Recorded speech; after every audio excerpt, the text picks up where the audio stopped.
और जो एंकरिंग कर रही है वो मेरी बेटी भी है और यहाँ की स्टूडेंट भी है, इसलिए मैंने भी लगाया। और एक बहुत अच्छी बात है कि आपके बच्चे भी आज यहाँ पढ़ रहे हैं, अल्हम्दुलिल्लाह कल वो यहाँ नजर आ सकते हैं।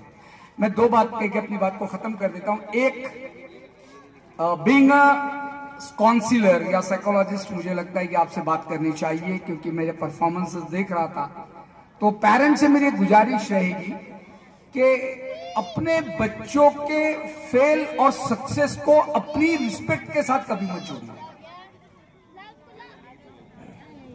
हम सबसे मिस वो बांटना, मिस मिस मिस 2 मिनट रोक दीजिए। एक बात सबसे पहले आप दिमाग में रखिए कि बच्चा इंडिविजुअल है। हमारे पेरेंट्स में ये होता है कि जब बच्चा बहुत छोटा होता है ना, तो हम उसकी हर चीज को अपनी इज्जत से जोड़ देते हैं, और दूसरा हम वो परफॉर्म करवाना चाहते हैं जो हम अपनी उम्र के हिसाब से सोचते हैं। वो बच्चा है और हमारे यहां पे इतने ओवर बर्डन हो गए बच्चे, मुझे माफ करिए। अगर यहाँ फारूक शेख साहब और जो मिडिल एज लोग हैं, वकील साहब, आप जानते हैं कि हमने ए 5th में पढ़ा था। हमने ए कब लिखा था आप जानते हैं? 5th में पढ़ा था, 5वीं में हमने ए देखा था। तो क्या हम डेवलप नहीं हुए? इसका मतलब बच्चों की परफॉर्मेंस को आप ये मत समझिए कि वो पढ़ नहीं रहा तो छोड़ दो। लेकिन मैं ये समझता हूं, देखिए बच्चों की परेशानी को आप समझिए। बच्चों का अपना एक सर्कल होता है, एक जीने का तरीका होता है। मैं वालिदैन को अजीब देखता हूं, दोपहर में मार मार के सुलाएंगे क्योंकि इनको सोने का रहता पेरेंट्स को, और उसको जब सोने का रहता जब मार मार के जगाएंगे पढ़ाई करते। ये बच्चे परेशान है आपसे, क्या भाई साहब आप चल क्या रहे, आप कर क्या रहे हो? तो पहली चीज थोड़ा सा बच्चों को अंडरस्टैंड कीजिए। एक, क्योंकि मैं अक्सर बोलता हूं कि ये जो डीएड या मॉन्टेसरी कोर्स करते हैं मैडम, तो आप 6 महीने साल भर का ट्रेनिंग देते हैं एबीसीडी पढ़ाना सिखाने के लिए, लेकिन माफ करिए हमारे यहाँ वालिदैन बनने का कोई ट्रेनिंग ही नहीं है।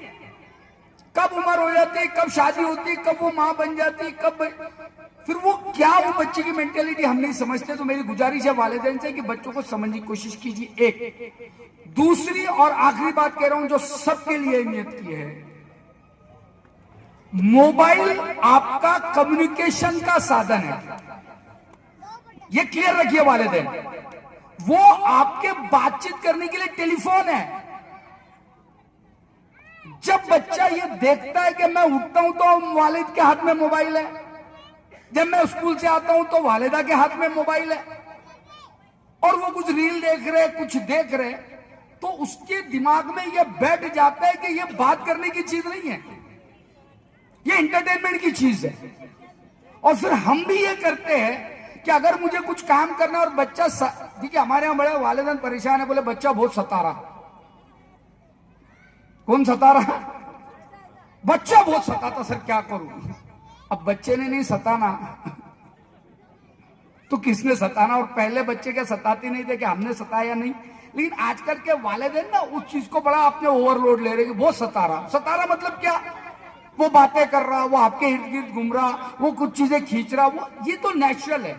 तो वालिदैन क्या कर रहे हैं? खुद से उसके हाथ में मोबाइल दे रहे, और जब वो चीज को एंटरटेनमेंट में जा रहा है तो जाहिर सी बात है उसके दिमाग को एडिक्शन हो रहा है। और मैं आखिरी बात कह के अपनी बात खत्म कर रहा हूं वालिदैन को, अगर आपका बच्चा मोबाइल देख रहा है तो उसकी पूरी क्रिएटिविटी खत्म हो रही है।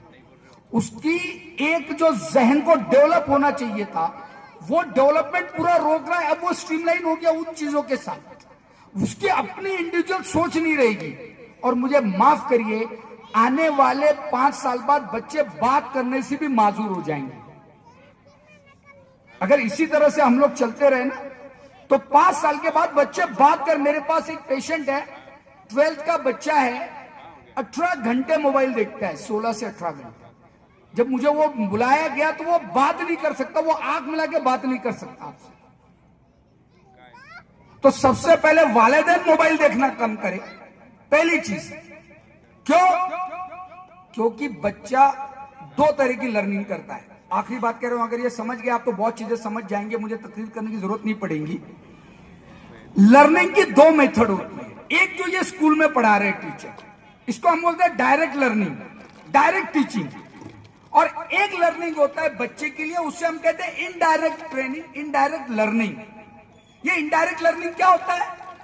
आपका बच्चा भले ही छोटा है लेकिन उसका दिमाग, उसकी सोच, उसकी आंखें, उसका कान, वो हर चीज को सेंस कर रहा है, वो अपने लेवल से समझ रहा है, वो देख रहा है, वो इंटरप्रेट कर रहा है, वो बोल नहीं पा रहा है लेकिन वो समझ रहा है। तो वो जो आपके उसके आसपास जो हो रहा है ना, वो देख रहा है, समझ रहा है और सीख रहा है, और वही वो रिएक्ट करेगा।